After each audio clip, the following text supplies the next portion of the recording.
नमस्ते दोस्तों, कैसे हो सब। आप सभी को स्वागत है मेरा YouTube channel glow your study पर। Very good morning class. जय हिंद जी, क्या हाल चाल। ओके जी, हम लोग लाइव हैं अभी और ये हमारा सेकंड सेशन है। एक बार जल्दी से बताओ जी, ऑडियो वीडियो क्लियर है। अच्छा, हैप्पी बर्थडे का पीछे साइन देख के मैं सोच रहा था मेरा बर्थडे, ठीक है। ऑफिस में किसी का बर्थडे था तो वो लगा हुआ है। हाँ जी, ऑडियो वीडियो क्लियर, लाइव अभी हम लोग। जल्दी से बताओ, ठीक है। अरे हाँ ना बोल दिया करो, हाँ ना बोल दिया करो, हाँ ना जरूरी है ज़्यादा। चलिए ओके, वेरी गुड मॉर्निंग जी, आ जाओ सभी, ठीक है। देखो, आज हम लोग पॉलिटी का सेशन 2 करने वाले हैं। एक हमारा सेशन मिस हो गया प्रियम्बल वाला, क्योंकि उस दिन एनालिसिस वाली क्लास थी तो वो वाला सेशन में नहीं ले पाया था, ठीक है। तो आज हम लोग सेकंड सेशन करेंगे। पिछला सेशन रिवाइज किया सब लोगों ने, यस और नो? पिछला सेशन सब लोगों ने रिवाइज किया, मैं मान के। अच्छा, पहली बार कौन स्टूडेंट आ रहा है आज, फर्स्ट टाइम जो आ रहा है? ऐसा कौन है जो पहली बार क्लास अटेंड कर रहा है? अच्छा ठीक है, आकांक्षा ओके। सर पीडीएफ नहीं मिला, ये पीडीएफ शेयर तो था, उसका पीडीएफ शेयर तो था, ठीक है। सौरभ ओके, मोहित वेलकम, अमित अंकित वेलकम, विकास ओके, पीडीएफ सबका शेयर है, ठीक है। तो लास्ट क्लास के अंदर थोड़ा सा, सर पिछली क्लास चली नहीं चली, ठीक है। मैं एक बार देख लूंगा, मैं एक बार देख लूंगा, चलो। अच्छा, मैं फिर से कहता हूँ, हम लोग ना as a family type session करते हैं। मतलब family type in the sense कि आप सब लोग जो है एक दूसरे का साथ निभाओ और सेशन में एक दूसरे से भी सवाल करते रहा करो, ऐसे मिलजुल के। पीडीएफ मैं इसका देखता हूँ। सेकंड क्लास कैंसिल हो गई थी, यस, सेकंड क्लास इसलिए कैंसिल हो गई थी क्योंकि मैं सीजीएल का एनालिसिस कर रहा था आप लोगों का, ठीक है। अगर आप लोगों ने सीजीएल का पेपर देखा हो 14th का, ठीक है। अगर मैं जीएस सेक्शन के बारे में बात करता हूँ, एक हल्का सा हमको जानने की नीड है कि हम लोगों का पेपर पूछा कैसा गया था, ठीक है। फिर मैं सेशन स्टार्ट करता हूँ। तो अगर मैं ओवरऑल बात करूँ कि 14th को जो एसएससी सीजीएल का एग्जाम हुआ, you are all preparing for CGL ना? All preparing for CGL, almost सारे बच्चे सीजीएल वाले ही हैं। प्लस के लिए ग्रुप नहीं बनाया, वहां डिस्कस कर सके सब, ऐसा नया ग्रुप बनाए, ठीक है। तो मैं आप लोगों को कल अपडेट कर देता हूँ, एक ग्रुप बना देते हैं जहाँ पे हम लोग सारे जो है तसल्ली से बात करेंगे, जो भी कोई प्रॉब्लम है, ठीक है। हाँ, मैं बना देता हूँ, कोई दिक्कत नहीं, मैं बना दूंगा। योगेश ठीक है, वेलकम। देखो जी, अगर मैं सीजीएल के बारे में बात करता हूँ, जो इस बार का सेक्शन जो आया था, जो जीएस का पेपर है, एक तो उसके अंदर ना करंट का थोड़ा लोचा हो गया। करंट का कैसे लोचा हो गया कि करंट उन्होंने 2021 का पूछा है, जो कि मुझे लगता है गलत है। एमटीएस के लिए भी कुछ बिल्कुल बिल्कुल एमटीएस के लिए बताता हूँ, ठीक है। तो करंट वाला जो है वो उन्होंने बहुत पहले का पूछ लिया, तो मुझे लगता है कि जो बेकार है, ठीक है। एक 20 जैन का था यार, मतलब 21 का क्वेश्चन 2-3 हर पेपर में 21 का आ रहा है, तो वो मेरे लिए एकदम टॉपिक बेकार हो गया करंट वाला। लेकिन आज का पेपर भी मैं एनालाइज करूंगा, मतलब अभी यूट्यूब पे सेशन 10 बजे, तो उसमें पता चलेगा कि करंट कहाँ का आ रहा है। तो जनरली मैं तो ये कहता हूँ कि करंट आप लोग 12+6 का तैयार करो। 12 मतलब 12 महीने का करंट अफेयर, एक साल का करंट अफेयर, और थोड़ा बहुत हल्की फुल्की रिवीजन जो 6 महीने करो। अब मुद्दा आता है पॉलिटी हम लोग कर रहे हैं, तो पॉलिटी का क्या सिनेरियो रहा है, कितने सवाल हमें देखने मिलते हैं। तो पॉलिटी की अगर मैं बात करता हूँ, हर एक शिफ्ट के अंदर मुझे 2 क्वेश्चन मिले अभी तक। वैसे पॉलिटी के ज्यादा क्वेश्चन आते हैं, लेकिन इस बार पॉलिटी के अंदर से मुझे 2 क्वेश्चन मिले। दोनों में तुम्हें बताता हूँ। एक क्वेश्चन पूछा गया नागरिकता से, सिटीजनशिप से पूछा गया, जिसके अंदर कुछ आर्टिकल रिलेटेड क्वेश्चन आया था, ठीक है। दूसरा क्वेश्चन जो आया था वो आया था फंडामेंटल राइट्स, फंडामेंटल ड्यूटी से, मौलिक कर्तव्यों से क्वेश्चन आया था। ये दूसरा सवाल यहाँ से पूछा गया था। एक क्वेश्चन जो था, हाँ, ये कैग वाला पूछा गया है। एक क्वेश्चन और पूछा गया है फॉर अमेंडमेंट्स, अमेंडमेंट रिलेटेड एक क्वेश्चन आया है। तो ये जनरली पॉलिटी के क्वेश्चन है। लेकिन इसके अलावा एक कॉन्स्टिट्यूशनल बॉडी से, कॉन्स्टिट्यूशन 14 के, यार मुझे जो बच्चे ने बताया था मुझे इतना ही लिखवाया था, मैं 3 बच्चों से बात किया था, ठीक है, ठीक है। मुझे जो 3 बच्चों से बात करके पता चला वो ये पता चला था, बाकी डिपेंडिंग हर बच्चे को कितना याद रहा कितना नहीं, लेकिन जो मुझे बताया था वो इतना ही बताया था कि यहाँ से क्वेश्चन है। मतलब मैं ये मान के चलता हूँ पॉलिटी हमेशा से ही ना, पॉलिटी अगर मैं बात करता हूँ हमेशा से ही 2 से 4 सवाल हमेशा आते हैं, पेपर कैसा ही है।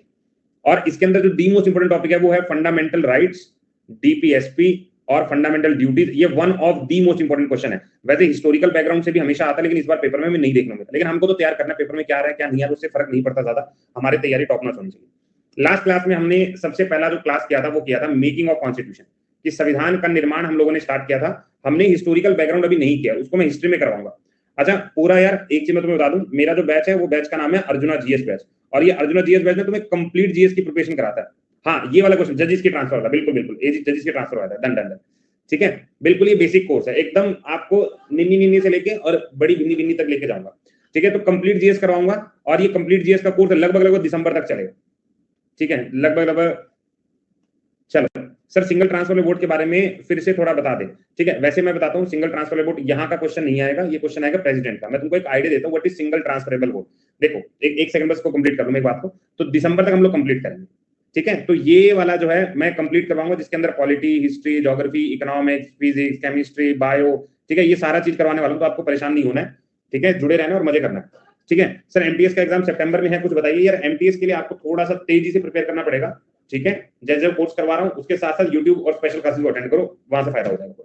अच्छा, सिंगल ट्रांसफरेबल वोट क्या है? What is single transferable vote, ये क्वेश्चन है। अच्छा, कितने लोगों को आइडिया कि what is single transferable vote? देखो सर, मैं ऐसे मान के चल रहा हूँ कि मैंने ना किसी को ए बी सी डी, मेरे सामने 4 कैंडिडेट खड़े हैं, 1 2 3 4, ये 4 कैंडिडेट हैं जिनका नाम एबीसीडी है, ठीक है। मैंने क्या किया, एक वोट डालना शुरू किया। ए व्यक्ति ये कहता है कि मैं चाहता हूं कि ए जो है सबसे पहले बने, फिर बी बने, फिर सी बने, फिर डी बने, ऐसा ही चाहता है। बी क्या कहता है, यार मैं ये नहीं चाहता, मैं चाहता हूं कि ए सबसे बाद मतलब सेकंड नंबर बने, पहले बी बन जाए, ठीक है, फिर ये बने, फिर ये बने। सी चाहता है कि मैं चाहता हूं डी सबसे पहले बने, उसके बाद ये बने, फिर ये बने, फिर ये बने। मतलब हर आदमी अपने हिसाब से एक रैंकिंग ऑर्डर सेट कर देता है। मान लो मेरे सामने ये 4 बच्चे हैं, विशाल है, राघव है, हर्षिता और सोमा। इन्होंने क्या बोला कि हम 4 लोग जो राष्ट्रपति चुनाव के लिए खड़े हैं या कोई इलेक्शन के लिए खड़े जिसमें सिंगल ट्रांसफरेबल वोट का इस्तेमाल किया जाता है, ये 4 आदमी ऐसे खड़े। तो बहुत सारे लोग होंगे, तो बहुत सारे लोग मिलकर क्या कहेंगे कि हम चाहते हैं कि पहले विशाल बने, अगर विशाल राष्ट्रपति नहीं बन रहा, राघव बन जाए, राघव ना बने, सोमा बन जाए, और सोमा हर्षित ना बने। तो ऐसे ही अलग अलग लोग अलग अलग बात कहेंगे। सब लोगों ने एक ही बार सब लोगों का नाम लिख दिया। अब उसी चीजों को बार बार पीआईटी ऑर्डर से सेट किया जाएगा। कैसे?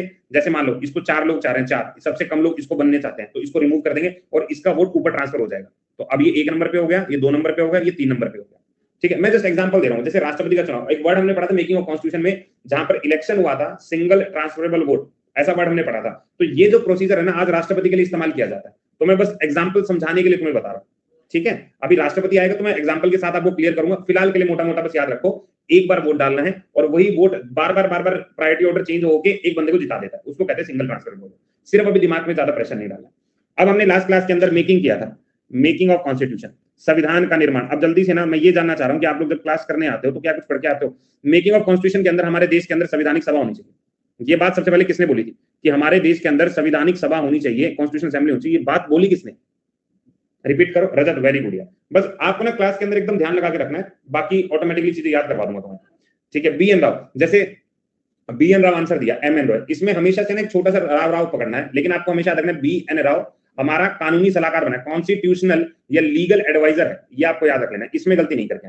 आंसर होगा एम एन रॉय। अब मुझे एक चीज और बताइएगा, इंडियन नेशनल कांग्रेस ने ऑफिशियली तौर पर कहा था कि हमें संवैधानिक सभा चाहिए, ये बात कब बोली थी? ऑफिशियली तौर पर कब बोली थी? 1935 में। बहुत जानदार सर। जब हम कहते हैं कि हमारे देश के अंदर संवैधानिक सभा बन चुकी है, तो उसके अंदर कुल सीटें कितनी थी? टोटल सीट कितनी थी? आंसर क्या लगाऊं? 289 टोटल सीट। रजत थोड़ा लोचा नहीं हो गया? हाँ, 398, 389, 38, देखो अभी तक सारे बच्चे गड़बड़ कर रहे हैं। 211, 396, यार 389 लगाओ ना, 389 लगाओ ना, ये थोड़ा मैटर बढ़िया लगेगा। देखो कितने सारे लोग गलती करें, गलती नहीं करनी है। अगर मैं ये पूछूं, ध्यान से सुनना, चीफ कमिश्नरियों को भी कुछ सीट दी गई थी। चीफ कमिश्नरीज को कुल कितनी सीटें दी गई थी? चीफ कमिश्नरी को कुल कितनी सीटें? 4। बहुत बढ़िया रजत, एकदम से। कितनी सीटें दी गई थी? 4 दी गई थी। आगे आ जाओ, घबराना नहीं, घबराना। अब मुझे बताओ, ड्राफ्टिंग कमेटी का गठन कब किया गया था? When was drafting committee formed? अब आएगा मजा। ड्राफ्टिंग कमेटी का गठन कब किया गया था? मैंने आपको रटवाया था, ड्राफ्टिंग कमेटी अब बना रहे हैं। 9 अगस्त, 9 लगा तो 29 लगाऊं? 29 अगस्त या 9 अगस्त? सोचो दोबारा। 29, वेरी गुड यार। 29 ऑफ अगस्त 1947, ये हम याद रख लेंगे। वेरी गुड विशाल, ठीक है। ड्राफ्टिंग कमेटी के अंदर कुल कितने मेंबर को रिप्लेस किया गया था? कुल मेंबर 7 थे, उनमें से रिप्लेस कितनों को किया गया था? 2 को किया गया था। याद रख लोगे, 2 को किया गया था, ठीक बात। ड्राफ्टिंग कमेटी का चेयरमैन बी आर अम्बेडकर है, कोई मतलब नहीं। इतनी बात हमको क्लियर होगी। आज का सवाल करते हैं। पिछला आई थिंक आप लोग अच्छे से रिवाइज करके आए होंगे। अब बढ़ते हैं आज के। आज के सबसे पहले टॉपिक जो है, जब हम कॉन्स्टिट्यूएंट असेंबली पढ़ते हैं ना, हम ये टॉपिक छोड़ के आते हैं। कौन सा टॉपिक है सर? टॉपिक है कमेटीज ऑन कॉन्स्टिट्यूशनल। अब कमेटीज के बारे में क्या बात है, हम पेपर में सवाल आता है। बहुत बढ़िया, बिल्कुल बिल्कुल। बीएल मित्रा, डीपी खेतान, इनको रिप्लेस किया गया था टीटी कृष्णचारी से, हमने सीधा सीधा याद कर लिया था, और एम माधव राव से हमने याद कर लिया था। अब आते हैं सर, मैं कहता हूँ पॉलिटी के ना अंदर चीजें बहुत सारी अलग अलग भी हैं जो हम लोग नहीं पढ़ते, ये उनमें से चीज है। मैं कह रहा हूँ कमेटीज बनी थी कुछ कॉन्स्टिट्यूएंट असेंबली के अंदर। अब इतनी सारी कमेटी है, एक बार शक्ल देखो इनकी, कितनी सारी कमेटी, हम याद कैसे करें? सर नोट साथ साथ बनाए या पीडीएफ? यार पीडीएफ मोर देन इनफ है, अगर तुम पीडीएफ पढ़ लोगे तब भी सही है। जब मैं तुम्हें पीडीएफ दे दूं ना कि आज क्लास की पीडीएफ खत्म हो गई है, उसके बाद तुम इसमें शॉर्ट नोट निकाल सकते हो कि ये सर इंपॉर्टेंट था, उसको साइड में लिख लो। फिलहाल क्लास के अंदर 1 घंटा, मैंने 1 घंटे क्लास इसलिए रखी हम लोग शांति से फोकस करके पढ़ सके। 1 घंटा पढ़ो मजे से। तो अगर मैं कॉन्स्टिट्यूएंट असेंबली के बारे में बात करता हूँ, बहुत सारे लोगों को कमेटी याद नहीं, मैं याद करवाऊंगा तुम्हें क्लास के अंदर। सबसे पहले यूनियन, जब भी वर्ड नजर आता है मेरे दिमाग में पिक्चर सेट होती है कि मुझे आंसर जवाहरलाल नेहरू लगाना है। सबसे ज्यादा इंपॉर्टेंट मेजर कमेटीज होती है, तो union power committee, union constitutional committee, answer क्या होगा? जवाहरलाल नेहरू। हिंदी में भी है यार, हिंदी में एज इट इज तुम्हें पीडीएफ के अंदर मिल जाएगा। जैसे मैं इंग्लिश में लिख रहा हूँ हिंदी में मिल जाएगा। इस वाली पीडीएफ का थोड़ा पार्ट डिले हो गया, जब मैंने पीडीएफ अपलोड की ना तो हिंदी शो नहीं कर रहा है, लेकिन आप लोगों को हिंदी और इंग्लिश दोनों साथ साथ मिलेंगे। अगला आ जाओ, अगर आप लोगों को वर्ड दिखाई दे रहा है प्रोवेंशियल, बस दिमाग में रखो क्या वर्ड दिखाई दे रहा है, प्रोवेंशियल, आंसर सरदार पटेल, अभी जाना नहीं। दूसरा, अगर आपको दिखाई दे रहा है, छठा नहीं, अगर आपको दिखाई दे रहा है फंडामेंटल राइट्स, तो आंसर क्या होगा, सरदार पटेल होगा। ठीक है भाई, इतनी मुझे बात समझ में आई। मैंने क्या बोला, अगर मुझे यूनियन वर्ड दिखाई, संघ वर्ड दिखाई दे रहा है, तो जवाहरलाल नेहरू एक। दूसरा वर्ड, अगर मुझे फंडामेंटल राइट दिखाई दे रहा है, सरदार पटेल। अगर मुझे प्रोवेंशियल दिखाई दे रहा है, सरदार पटेल। इतनी बात समझ में आई। और थोड़ा आ गया, अगर सर अगर अगर अगर मुझे स्टेट्स नजर आ रहा है, तो मेरा आंसर क्या होगा, तो मेरा आंसर होगा जवाहरलाल नेहरू। ठीक, मेरे दो सवाल तैयार हुए, एक जवाहरलाल नेहरू और सरदार पटेल। अभी रुको, अगर फंडामेंटल राइट के अंदर सब वर्ड जुड़ जाए, सब कमेटी या सब फंडामेंटल, ऐसा कुछ, fundamental right sub committee, JP Kripalani, मुझे 3 नाम याद हो गए। सही बात है, मैंने कहा अगर मुझे यूनियन वर्ड, स्टेट वर्ड दिखाई देता है तो जवाहरलाल नेहरू एक। अगर मुझे दिखाई दे रहा है प्रोवेंशनल, अगर मुझे फंडामेंटल, सरदार पटेल। तीसरा, फंडामेंटल राइट सामने सब कमेटी दिखाई दे रहा है, तो आंसर होगा कृपलानी। 4 वर्ड याद हो गए। आ गया। अब ड्राफ्टिंग कमेटी कोई पूछेगा तो बी आर अम्बेडकर तो मैं सीधे लगा दूंगा, डन हो गया, डन। आगे आ जाओ, अगर मैं बात करता हूं माइनॉरिटीज के बारे में, एच सी मुखर्जी होगा। क्या होगा, माइनॉरिटीज के लिए एच सी मुखर्जी। आगे आ जाओ सर, अगर मैं कहता हूं कि मुझे स्टीयरिंग चलाना है, स्टीयरिंग चलाना है, लेकिन रूल के हिसाब से गाड़ी चलाऊंगा, रूल के हिसाब से, तो अगर मेरे पास स्टीयरिंग कमेटी है और मुझे रूल ऑफ प्रोसीजर है, तो आंसर क्या होगा, राजेंद्र प्रसाद, डॉक्टर राजेंद्र प्रसाद, नाम याद कर लूंगा। आना जरा, आना जरा। अगर मैं तुमसे ये कह रहा हूं कि मेरे सामने किसी कमेटी के सामने यूनियन और स्टेट लिखा है, तो उसका हेड कौन होगा, पहला क्वेश्चन। दूसरा सवाल, ताबड़तोड़ आंसर लगाओ। रजत, विशाल, प्रीतम, एकदम ठीक। अगर मेरे सामने फंडामेंटल राइट्स की सब कमेटी है, सब कमेटी है, तो मेरा आंसर क्या होगा, सब कमेटी। आंसर क्या होगा, बहुत बढ़िया, शानदार। तीसरा, अगर मेरे सामने खाली फंडामेंटल राइट्स और प्रोविंशनल है, प्रोविंशनल है, तो आंसर में क्या लगाऊंगा, सरदार पटेल। सही बात है। अगर मेरे सामने रूल्स हैं और स्टीयरिंग है, तो मेरा आंसर क्या होगा, तो मेरा आंसर क्या होगा, चलो बहुत बढ़िया, राजेंद्र प्रसाद। पांचवा, अगर मेरे सामने माइनॉरिटीज आ रहा लिखा, माइनॉरिटीज, तो मेरा आंसर क्या होगा। ठीक है, तो हमने यहाँ पे जवाहरलाल नेहरू पता लग गया, फंडामेंटल के लिए सरदार पटेल हमें याद हो गया। ओह, सब कमेटी है, एक सेकंड मैंने ही जल्दबाजी कर दी। ठीक है, अगर मेरे सामने यहाँ पे आ रहा है जेपी कृपलानी, सरदार जी हो गया, राजेंद्र जी हो गया, और माइनॉरिटी के लिए एच सी मुखर्जी हो गया। भाई सबको याद हो गए, ये one of the most important question लगता है, one of the most important question, जो हम लोग नहीं पढ़ के जाते हैं, लेकिन आज के बाद पढ़ के जाएंगे, एग्जाम में जबरदस्त परफॉर्म करना है भाई इस बार हम लोगों को। उसके बाद बता, नॉर्थ ईस्ट फ्रंटियर, ये गोपीनाथ याद कर लेना। ठीक है, बॉर्डर से याद कर लो, फ्रंटियर ट्राइबल है, बॉर्डर से याद कर लोगे तो बॉर्डर नहीं, वो बार डोलाई, बार डोलाई, बार डोलाई, इतना दिमाग में सेट हो गया। आगे आ जाओ। अब बचता है, देखो मैं कह रहा हूँ 100% मैं याद नहीं कर सकता, लेकिन यही सारी मेजर कमेटीज थी, अगर मुझे सारी मेजर याद है तो कर लेंगे। ठीक है, अभी माइनॉरिटीज पे जाएंगे ना विशाल, ये मेजर है, मेजर सबसे पहले याद करनी, अब माइनॉरिटी पे चलते हैं। आ जाओ, अब ये आता माइनॉरिटीज। चलो जी, अब मैंने क्या क्या याद किया था, मैंने स्टीयरिंग पकड़ा हुआ था, मैंने रूल देखा था, मैंने स्टीयरिंग और रूल देखा था। अब मुझे क्या रखना है कि मुझे अपनी गाड़ी के ऊपर एक तो झंडा लहराना है। ठीक है, और जब मैं सरकारी नौकरी पे हूँ तो मेरी गाड़ी से झंडा लहरा रहा है, और गाड़ी के ऊपर मैंने जो है अपने फाइनेंस का या स्टाफ का स्टिकर लगा रखा है। ठीक है, चलो इधर सर, मैंने क्या किया, मैंने फाइनेंस और अपने स्टाफ का स्टिकर लगा रखा है, राजेंद्र प्रसाद को दिया, और मैंने अपनी गाड़ी के ऊपर नेशनल फ्लैग लगा रखा है, अगेन राजेंद्र प्रसाद जी को दिया।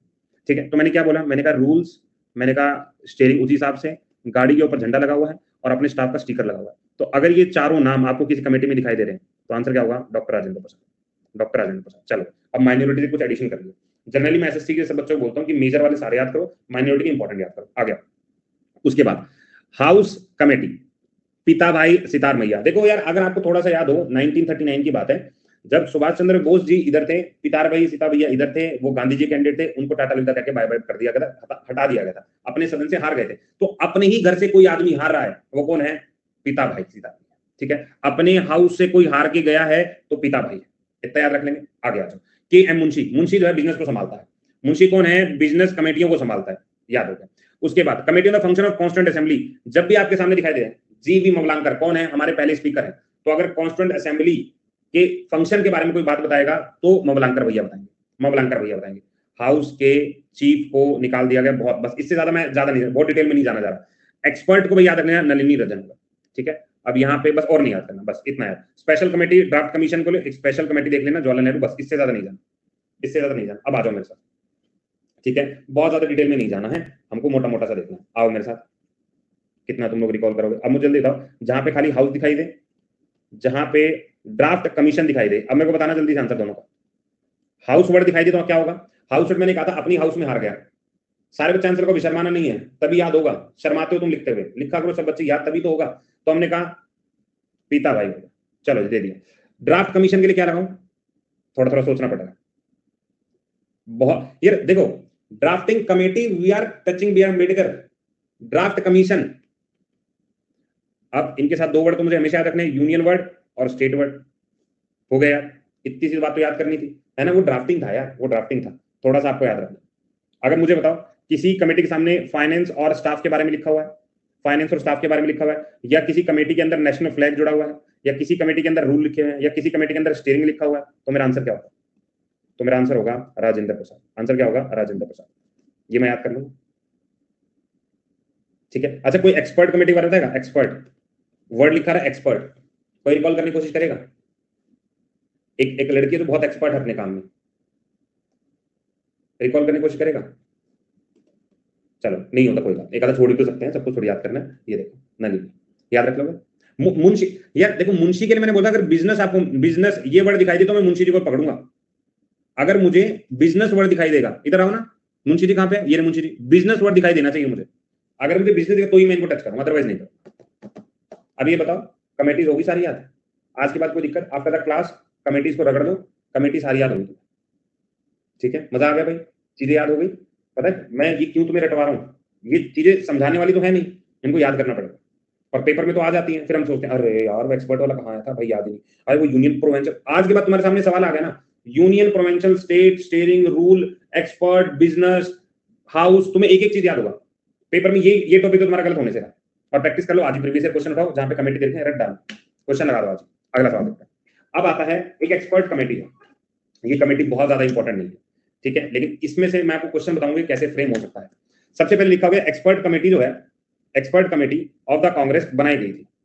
प्रीवियस ईयर बुक कोई भी लगा लो, ठीक है। एक बच्चा हमारे साथ जुड़ा था, क्या नाम था? आई थिंक मैं नाम भूल रहा हूँ, जो हिंदी के लिए कह रहा था, हिंदी हिंदी हिंदी के लिए, क्या नाम था बच्चे का? आकांक्षा था, क्या नाम था हिंदी में? ठीक है, एक बार बच्चा अगर, हाँ ठीक है। तो हिंदी के लिए परेशान नहीं होना है, जब भी पीडीएफ अपलोड होगी ना, अभी तो मैं टोटली हिंदी में ही बता रहा हूँ, तो आप लोगों को इसका हिंदी वर्जन भी मैं अपलोड कर दूंगा, ठीक है। एक्चुअल में ये दो पीडीएफ थी, जो हिंदी जो ट्रांसलेट किया हुआ था, वो मर्ज होने की बजाय ना ये वाली पीडीएफ अपलोड हो गई, तो वो हिंदी शो नहीं कर रहा, ठीक है। तो कोशिश करूंगा मैं इसी में साथ जो है हिंदी वाला पीडीएफ भी अपलोड करवा दूंगा। नहीं भी होगा तो we will make a Telegram group, और वहां पर आफ्टर द क्लास 5 मिनट के अंदर अंदर we will upload the PDF, और कोई भी आपको डाउट रहेगा तो हम लोग उस पीडीएफ से उस टेलीग्राम चैनल पे हम लोग डिस्कस करेंगे।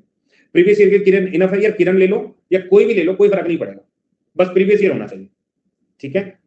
पिनेकल, यार देखो प्रीवियस ईयर का मतलब होता है जो पिछले साल पूछे गए थे, सबने कट कॉपी पेस्ट करके लगा रखा है। किरण हो, पिनेकल हो, एक कौन सी बुक ब्लैक बुक करके आती है वो वाली बुक हो, राकेश यादव पब्लिकेशन, कोई बुक हो, प्रीवियस ईयर होना चाहिए, ठीक है।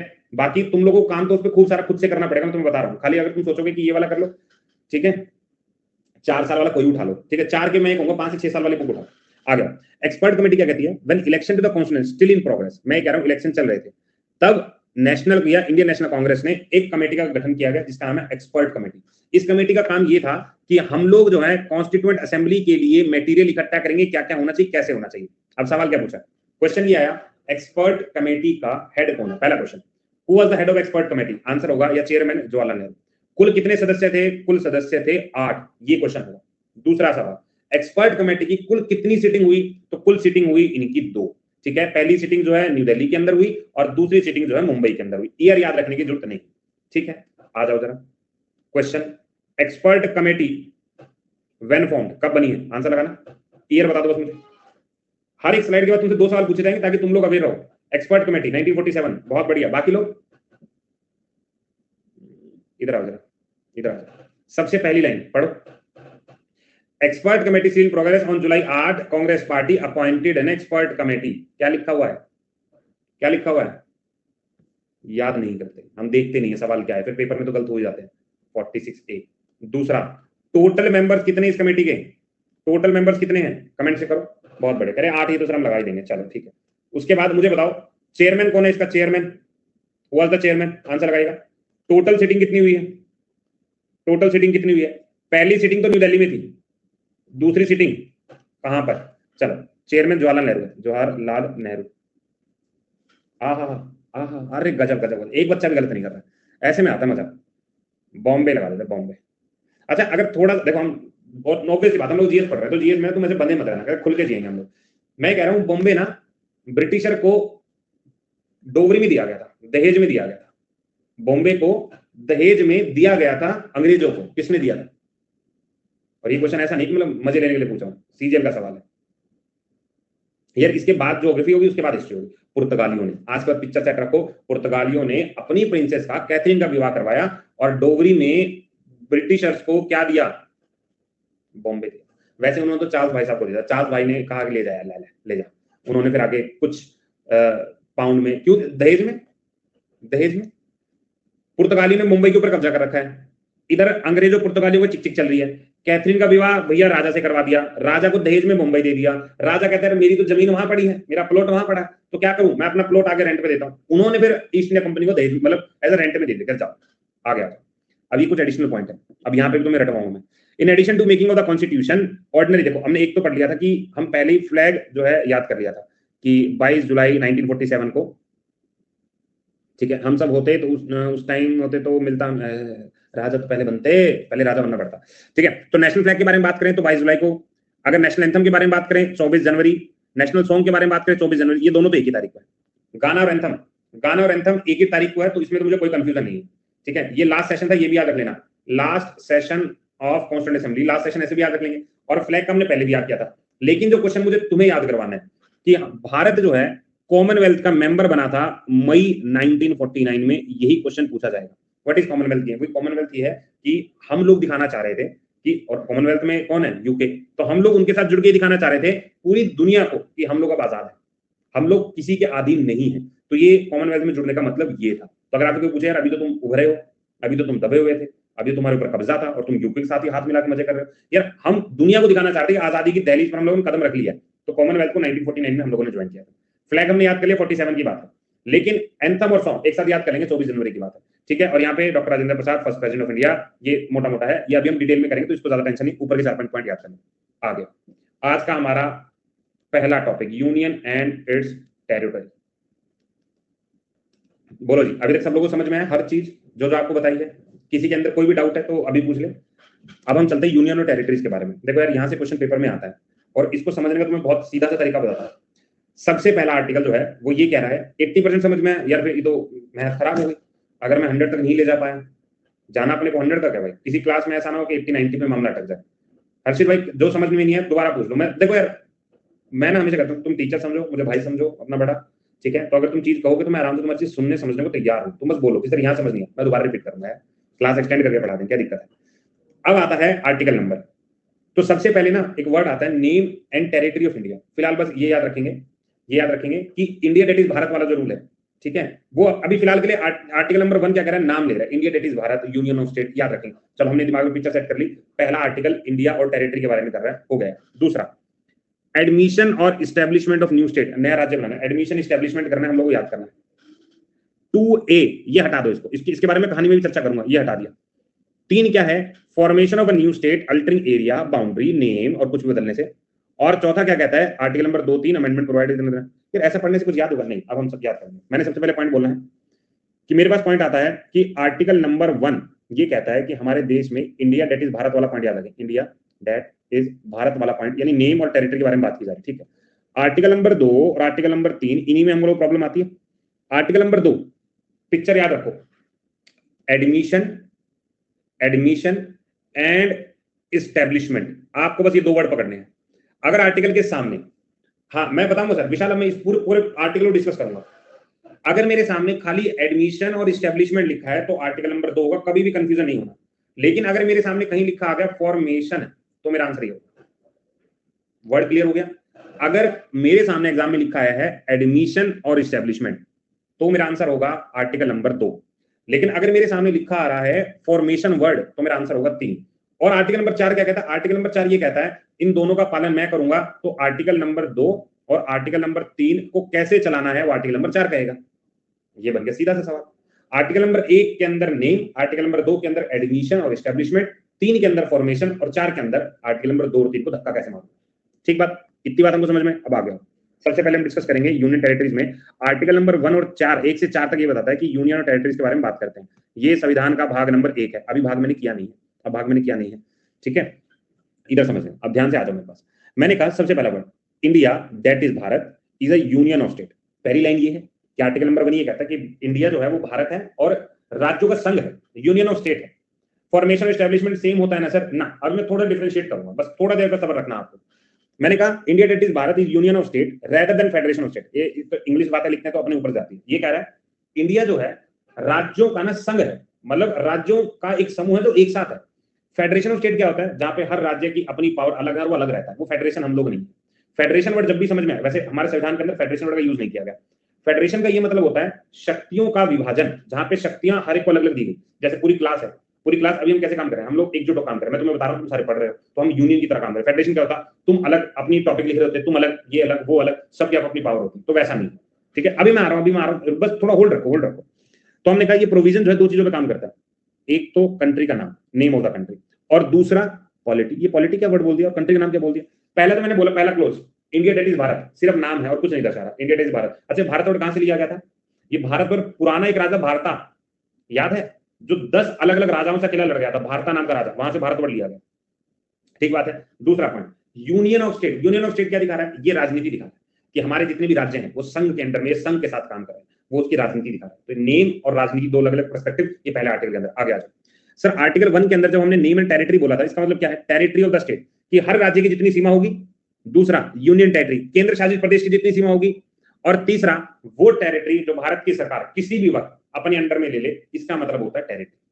जो पहला आर्टिकल तुमने पढ़ा, अगर कोई पूछे what do you mean by territory, territory का मतलब क्या है, तो हम ये कहेंगे कि जितने भी राज्य हैं उनकी अपनी एक सीमा होती है, अपनी टेरिटरी होती है। पॉइंट नंबर 2, जितने भी केंद्र शासित प्रदेश हैं उनकी भी सीमाएं होती हैं। और पॉइंट नंबर 3, जितनी भी मतलब जितनी भी भारत की सरकार किसी एरिया को अपने अंडर में ले ले, वो भी हमारी टेरिटरी। तो पहला आर्टिकल क्लियर। पहला आर्टिकल जो है दो चीजों से मिलकर बना है, नाम और राजनीति। इंडिया दैट इज भारत और यूनियन ऑफ स्टेट, पॉइंट 2 हो गए।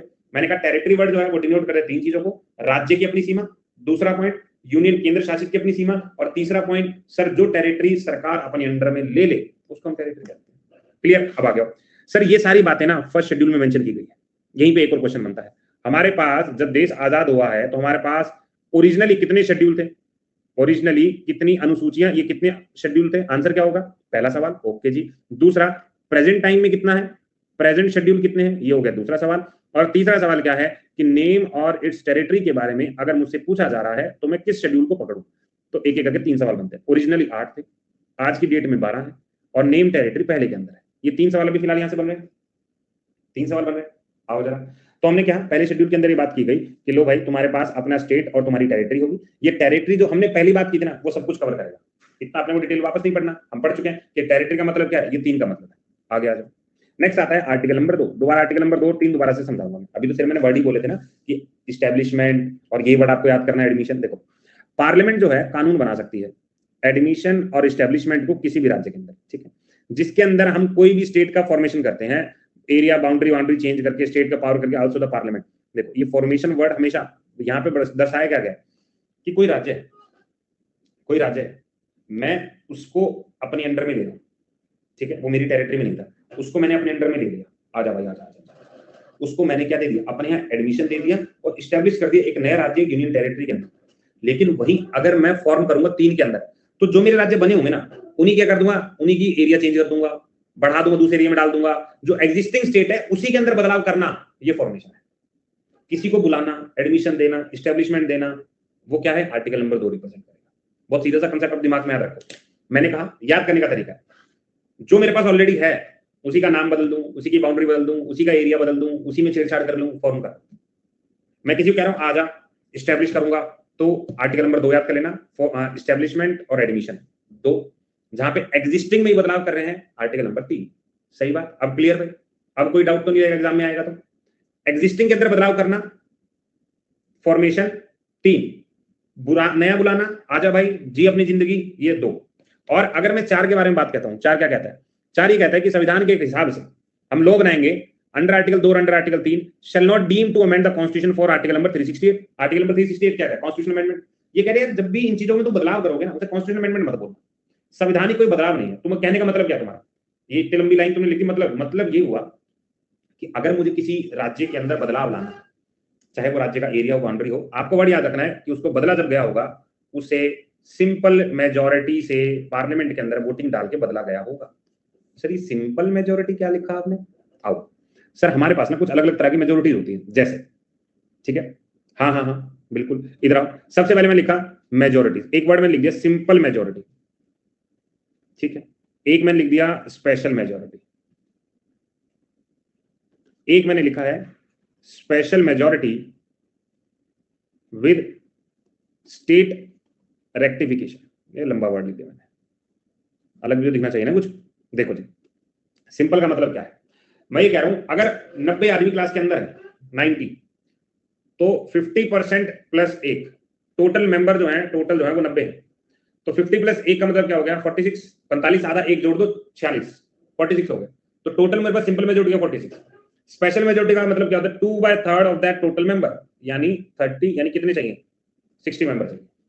और अगर special majority with state rectification बोल दूं तो पार्लियामेंट में तो स्पेशल लोगों से करेंगे, लेकिन जो हमारी सीटें होंगी उसमें से कम 15 राज्य उसका अप्रूवल दें कि यस हमारी तरफ से ओके है, उसको स्टेट रेक्टिफिकेशन कहते हैं कि राज्य की तरफ से रेक्टिफाई करते हैं, ओके डन सर, तो वो भी होना चाहिए, तो उसको हम क्या कहते हैं स्पेशल मेजोरिटी कहते हैं। बोलो जी, मेजोरिटी समझ में आई? What is simple, special, special with state rectification, क्योंकि आगे आगे जब हम पॉलिटी पढ़ेंगे तो आएगा समझ। डन है? अब मेजोरिटी कोई पंगा नहीं रहा, आ गया। अब आता है आर्टिकल नंबर 3, मैं फिर से आ रहा हूँ आर्टिकल नंबर 3। आर्टिकल नंबर 3 अभी हम बात ही कर रहे थे ना, इधर सर मैंने कहा आर्टिकल नंबर 3 है मेरे पास। आर्टिकल नंबर 3 क्या कहता है, ऑथराइज करता है पार्लियामेंट को क्या करने के लिए, सर नया राज्य सेपरेशन करने के लिए, किसी भी राज्य से 2 राज्य 3 राज्य जोड़ने के लिए, किसी का एरिया बढ़ाने के लिए, किसी का एरिया कम करने के लिए, किसी की बाउंड्री बदलने के लिए, किसी का नाम बदलने के लिए, तो ये सब सारी चीजें जो है आर्टिकल नंबर 3 में है। तो मुझे तो समझ में, जो चीज हमारे पास पहले से ही थी उसी के अंदर बदलाव, तो आर्टिकल नंबर 3 फॉर्मेशन होगा। अगर बाहर से बुला के एडमिशन एस्टेब्लिशमेंट करेंगे आर्टिकल नंबर 2 होगा। अब एक वर्ड सुनना, इसका मतलब क्या है कुछ सोच के बताना। इंडिया को एक सही तौर पर बोला जाता है an indestructible union of destructible state. इसका क्या मतलब है, कोई बता सकता है sir? Indestructible union of destructible state, कोई बता सकता है कि इसका मतलब क्या होगा? कोई बच्चा, कोई तो बताओ। चलो अब ध्यान से सुनो, इसका मतलब क्या है इनडिस्ट्रक्टेबल यूनियन, कि जो हमारा केंद्र होगा ना उसको किसी भी आदमी तोड़ा नहीं जा सकता। कोई इमरजेंसी लग जाए, कोई आपदा आ जाए, फाइनेंशियल हो, राष्ट्रपति शासन हो, ठीक है, नेशनल इमरजेंसी, हमारा सेंटर कभी टूट तो नहीं सकता ना, सेंटर तो हमेशा रहेगा। लेकिन डिस्ट्रक्ट किया, तोड़ा जा सकता है, राज्यों को तोड़ के किसी से जोड़ा जा सकता है, उसका एरिया कम किया जा सकता है, उसका एरिया बढ़ाया जा सकता है, ये सारी चीजें हम लोग कर सकते हैं। तो ये क्या है, ये उस बात को दर्शाता है।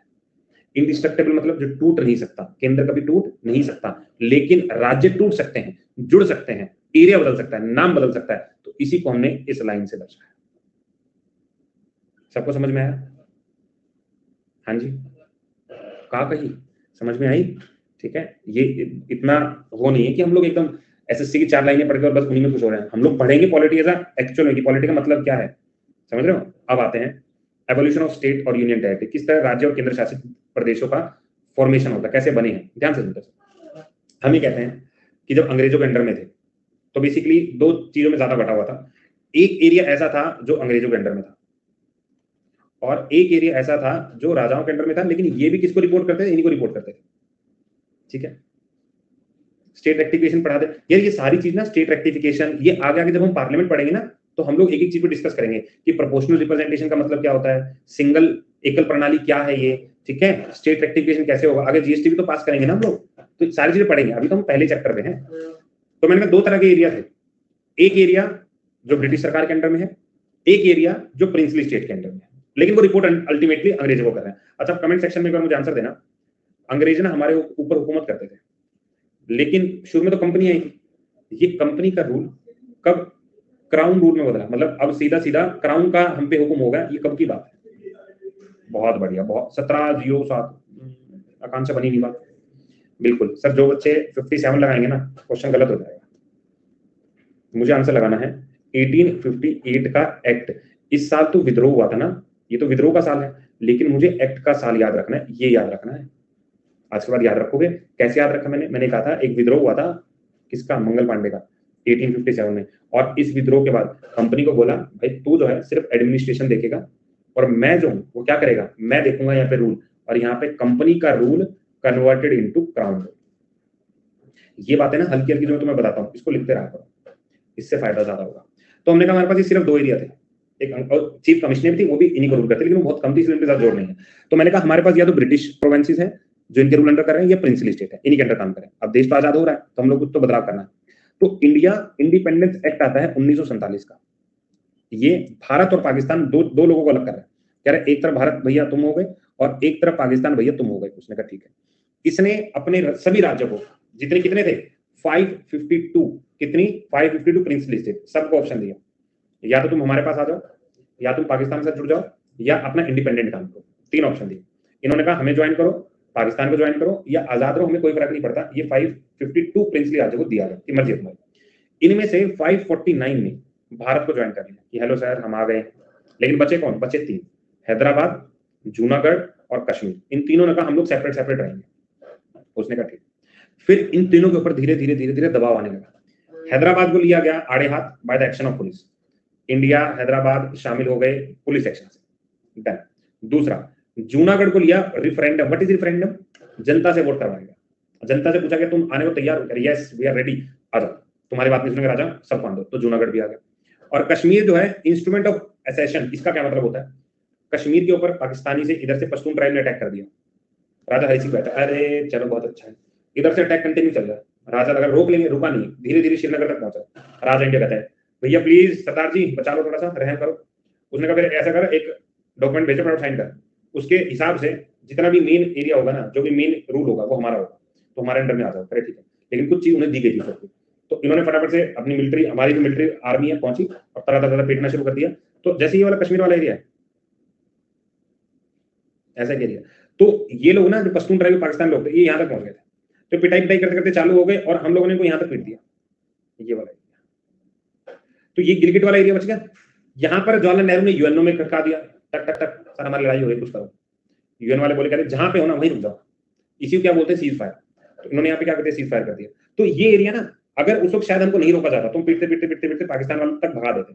लेकिन जब यूएन को चिल्लाया गया कि यूएन ने कहा सीज फायर कर, तो हम वहीं रुक गए। तो रुकने से ये जो एरिया है वो हमेशा के लिए डिस्प्यूटेड एरिया में आ गया। तो यही वो वाला एरिया जिसको हम क्या बोलते हैं, जिसको हम बोलते हैं पीओके। ये जो लाइन है यही एलओसी लाइन है। ये लाइन है रेड क्लिफ लाइन है। ये कौन सी है, ये वाली एलओसी लाइन है। इतना पॉइंट समझ में आ गया? तो ये वाला डिस्प्यूटेड एरिया हो गया। ठीक है, इसका चलो चर्चा कभी और कभी कर लेंगे। लेकिन फिलहाल इतना ही समझते हैं कि हमने कहा 3 प्रोविंसेस ऐसे बचे जो बोले कि भैया हम नहीं आ रहे, हैदराबाद, जूनागढ़, कश्मीर।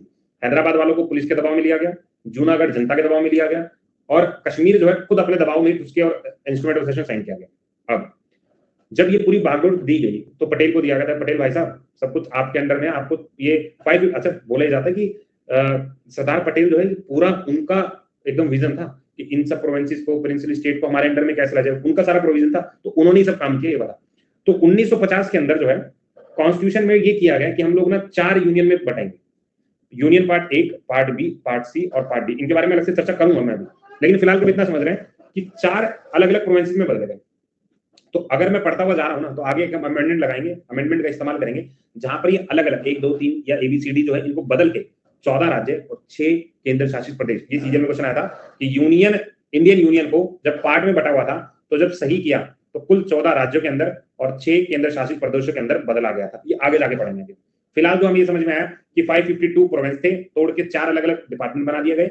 इनमें से 3 चीची कर रहे थे, उन 3 चीची को पुलिस, उनकी जनता और असेशन से चुप करा दिया गया। ठीक, अब हम आ गए थे, अब आता है रीऑर्गेनाइजेशन ऑफ स्टेट। बोलो भाई एक बार, जितने बच्चे क्लास के अंदर है पहले तो ये लिखो कि समझ आया कि नहीं आया, क्योंकि थोड़ा सा मजेदार सा टॉपिक है ये, और क्वालिटी तो पूरी मजेदार है यार। अच्छा कुछ नया सीखने को मिला कि नहीं? क्योंकि मैं चाहता हूं हर क्लास में आप नया सीखो, हर क्लास में सीखो। जो बच्चा पहली बार पढ़ रहा है वो भी, और जो पहले पढ़ चुका है वो भी, हर बच्चा नया सीखे। ठीक, अच्छा एक बार क्लास के अंदर ये लिखो, क्योंकि इसमें लाइव काउंट दिखता नहीं कि कितने लोग प्रेजेंट है। पी लिखना एक बार अपने नाम के सामने, ताकि मुझे पता चले कितने लोग हैं। ओके बढ़िया, ठीक है। हमारा विशाल भैया कहीं नजर नहीं आ रहा है? विशाल लगता खाना वाना नाश्ता वास्ते में लग गया। ठीक है, अब हाँ, नहीं नहीं नहीं, इंडिया के प्रोविंसेस थे। इंडिया वालों को ये बोला गया कि तुम्हारी मर्जी है, तुम हमारे साथ रहने दो, पाकिस्तान से जाना चाहते हो। पाकिस्तान में तो पहले काट दिया था ना, जब आजादी के बाद हमारे वाले प्रोविंस छोड़ दिए थे कि 552 तुम्हारे यहाँ है, पाकिस्तानी अलग बन गया। आओ जल्दी से। ठीक है, ज्योग्राफिकल एरिया के हिसाब से बांटते हैं ना, है ना, इन्होंने कहा था ज्योग्राफिकल एरिया के हिसाब से बांटो, वो मुस्लिम एरिया पहले से ही था, उन्होंने डिक्लेयर कर दिया था, वैसा वाला हिसाब। अब आता है, वैसे यार मेरे को लग रहा है कि हमारी क्लास में 1 घंटे में ज्यादा हो नहीं पाती है, मैं 1.5 घंटे का सोच रहा था इसको करने का, पर मैंने किया नहीं, क्योंकि अभी भी मेरा टॉपिक मैं तुम्हें बताता हूँ कितना सारा बचा हुआ है, रीऑर्गेनाइजेशन बचा हुआ हर स्टेट का, बहुत कुछ बच जाता है यार, 1 घंटे में तो हम लोग हंसी मजाक ही कर रहे थे जब तक, कोई बात नहीं। वैसे पीडीएफ तो ये तुम्हें एज इट इज मिलेगी, लेकिन इसको मैं कल करवाऊंगा क्योंकि कुछ चीजें बच गई। अभी जरा मैं इसलिए सोच रहा था कि कभी तुम्हें भारी ना पड़े, ऐसा ना लगे कि सर बहुत जोर पड़ रहा है, 1 घंटा क्लास ले पाना कई बार ठीक लगता है, लेकिन कई बार ना ऐसा आदमी कहते हैं बहुत ज्यादा लंबी क्लास हो गई, ठीक है। अच्छा, जितने बच्चे मुझे देख रहे हैं फॉलो जरूर कर दीजिएगा, ताकि जितने भी मेरे स्पेशल क्लासेस हैं, जितनी भी मैं अलग क्लासेस लेता हूँ, वो आप लोगों को मिलती रहे, ठीक है। और पढ़ने के बाद अगर आपको लगे कि हाँ ये टीचर ठीक ठाक पढ़ाता है, इसको कैप दी जा सकती है, तो डेडिकेशन कैप भी दे सकते हैं, ऐसा भी कुछ होता है कैप देने का, मुझे पता नहीं, क्योंकि मैं बहुत टाइम पहले था जब कैप वाला था, अब मुझे आइडिया नहीं कैप वाला है कि नहीं सिनेरियो। आओ, रीऑर्गेनाइजेशन ऑफ स्टेट, स्टेट का रीऑर्गेनाइजेशन करना है कैसे?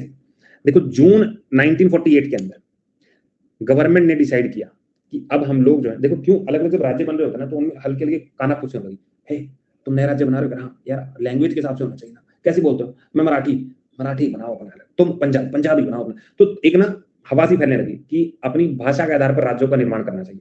कोई बात नहीं, सरकार ने बात सुनी और 4 मेंबर की कमेटी बनाई, जिसको लिंग्विस्टिक का मतलब था भाषा, और किसके अंडर में, एस के धार के अंडर में। तो पहली जो मुझे कमीशन दिखाई दी वो धार कमीशन दिखाई दी। क्वेश्चन है कब बनी, 48 के अंदर धार कमीशन बनी, और धार कमीशन से पूछा गया कि 4 मेंबर आ जाओ, तुम पढ़े लिखे लग रहे हो, और ये बता दो क्या हमको जितने भी राज्य हैं, जितने भी एबीसीडी पार्ट है, क्या उनको भाषा के आधार पर करना चाहिए?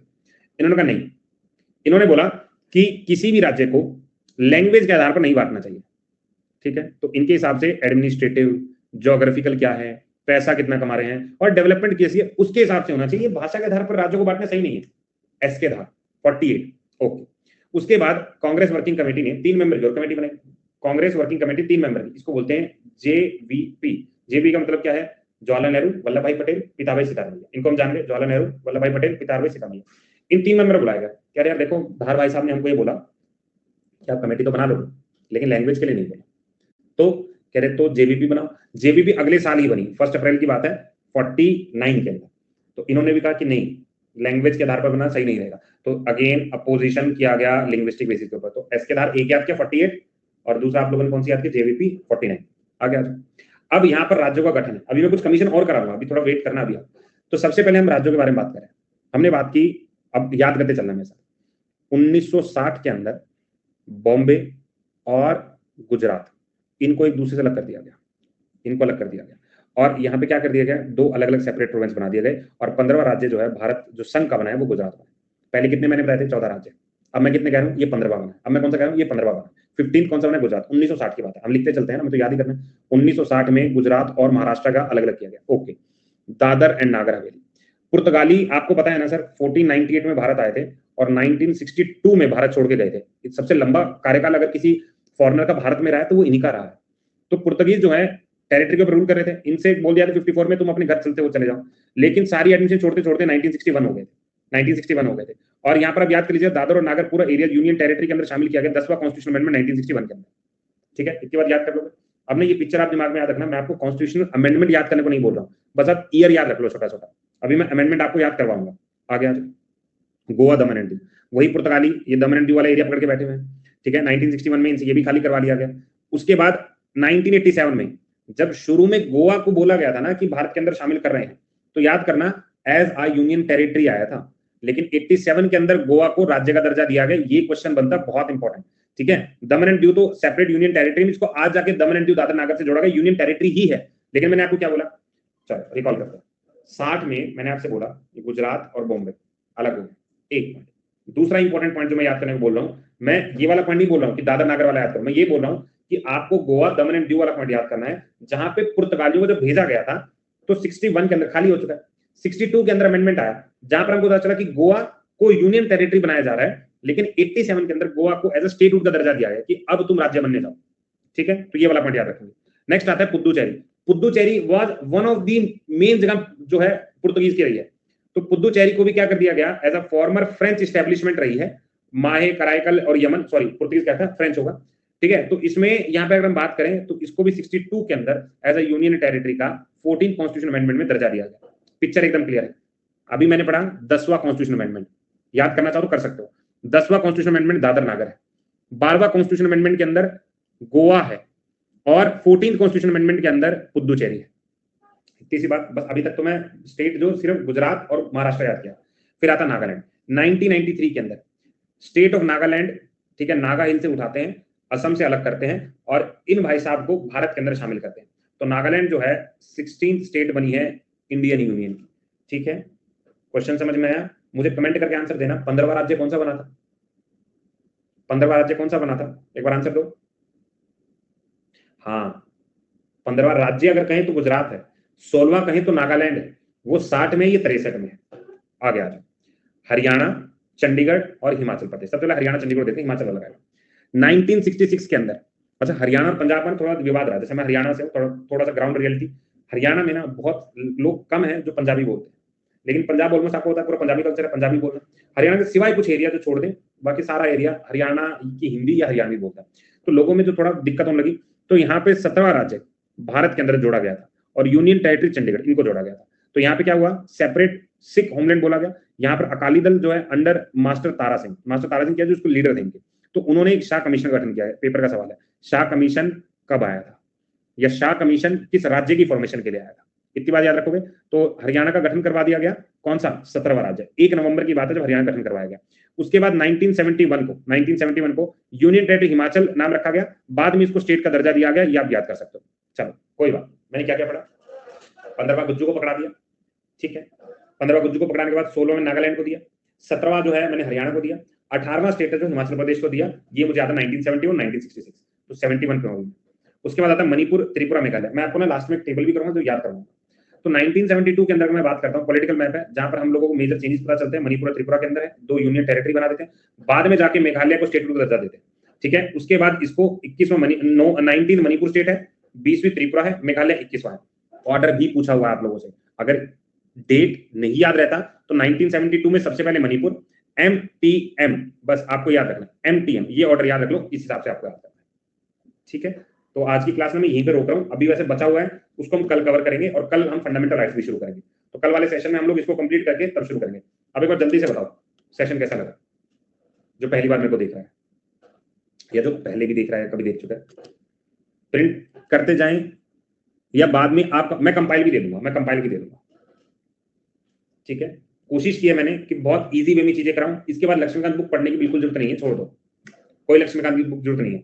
उठा के सीधा पढ़ो। मैं कल आपको टेलीग्राम लिंक दे दूंगा जहां पे पहली क्लास का PDF और ये वाला दोनों शेयर कर दूंगा, कल मैं दे दूंगा, ठीक है। आउट ऑफ 10, ठीक है।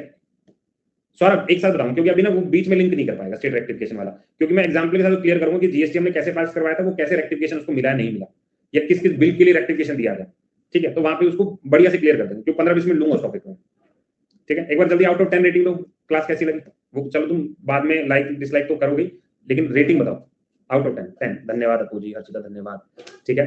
और मैं तुम्हें कह रहा हूँ, जो एनर्जी मेरी पहली क्लास में रहेगी ना, सेम एनर्जी अगर मेरी आखिरी क्लास में ना रहे तो भैया पढ़ना छोड़ देना मुझसे। पूर्णिमा 1 नंबर काट लिया मेरा, चलो कोई बात नहीं, कहीं कुछ छोड़ा होगा कमी मैंने इनके हिसाब से, ठीक है। चलो अब आप लोगों से कल मुलाकात करता हूँ सुबह 9 बजे, और इसको कंप्लीट करके फंडामेंटल राइट शुरू करूंगा। प्रीएम्बल वाला जो क्लास हमारे बीच में कैंसिल हो गई थी ना, उसको संडे को करेंगे, ठीक है। चलो जी, आज के लिए इतना ही। बाबा चेक किया, ध्यान रखिएगा, मन लगाकर पढ़िएगा और फॉलो जरूर करिएगा, ताकि आने वाले जितने भी सेशन आप लोगों को पता चलता रहे, ठीक है। सभी को जय हिंद, बाबा चेक किया। मुलाकात करेंगे आप लोगों से कल 9 बजे, और 9 बजे का मतलब 9 बजे आ जाएगा, ठीक है। चलो बाय। अब थोड़ा रुक जाना। वीडियो अच्छी लगे तो लाइक, शेयर और सब्सक्राइब करना मत भूलना। याद तो रहेगा ना? चलो चलते हैं, बाय।